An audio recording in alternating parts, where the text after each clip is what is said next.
Herkese selamlar dostlar. Bugün sizinle birlikte dostuma hediye hazırlayacağım. Belki onu da verdiğim çəkirəm, bilmirəm. Yani indi verəcəyik, sınıftaki dostum değil. Neyse başlayaq. Hazırlayayım. İlk Philips koyacağım. Həmişə Philips'lə başlayıram.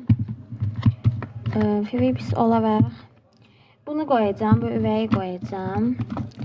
Ondan sonra bunu koyacağım. Buradan yeni düzelttiğim kartlardan koyacağım. Böyle bayağı düzeltmişəm. Deməli bu Yejini ya da My Melody'ni koyayım. Bu şekilde. Başka buradan koyacağım yoktu. Bunun içinden koyacağım. Deməli olsun, hansı olsun belki. Bu olsun. My Melody'li. Başka buradan koyacağım bu şekilde. Bunlardan koyacağım. Aha. Belə bu cür kartlardan koyacağım ama hansını? Balığı koymalı ilk baştaki. Bu da var. Burada da var imiş bunlar. Bulut falan konfet koyayım onda. Konfet. Balığı yok.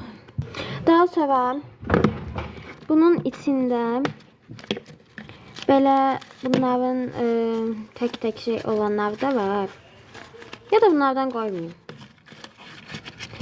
Bunların yerine ben bundan bir adet deməli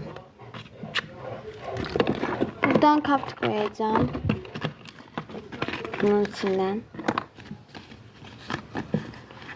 Hansı olsun? Bu olsun bu şekilde. Daha sonra bunun içinden de hansı gelse yaprak geldi bunu. Ondan sonra bunun içinde böyle papatyalar falan var. Bu olsun. Bu şekil. Başka da bunlar belki bunu da içinden koyayım. Kaftama bayağı oldu. Neyse. Bunun da içinden koyak hansını. Bu olsun. Böyle.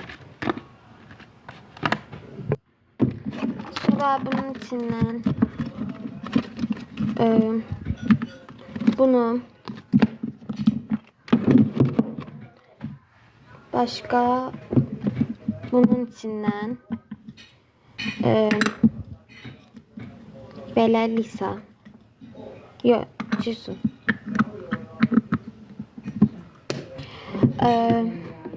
yazı kartlarından koyacağım, Bindev'den koyacağım.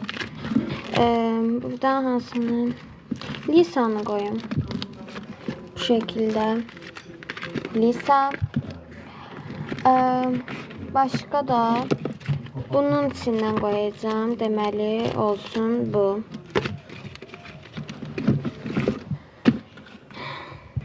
Bir adet belə sancaq. Daha sonra bunun içinden bunlar kalıbmış. Bu olsun, bu olsun. Bu olsun. 3 adet. Bunun içinden böyle bant gibi şeylerden bu olsun. Başka da bir şey kalmadı. Ve squishy. Bu şekilde de koyacaklarım.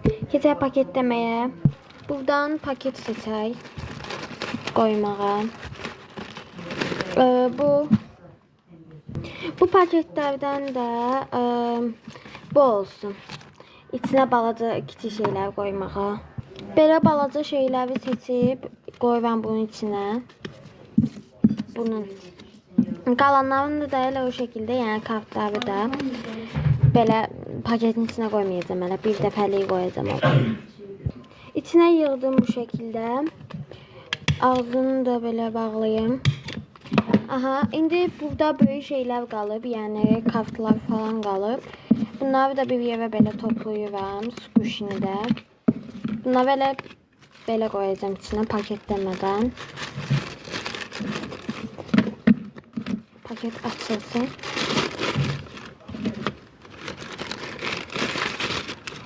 Bunu da koyuram içine. Squishini də. Все. Bitti bu şekilde. Videoya like atıp kanalıma abone olmayı unutmayın. Sağ olun.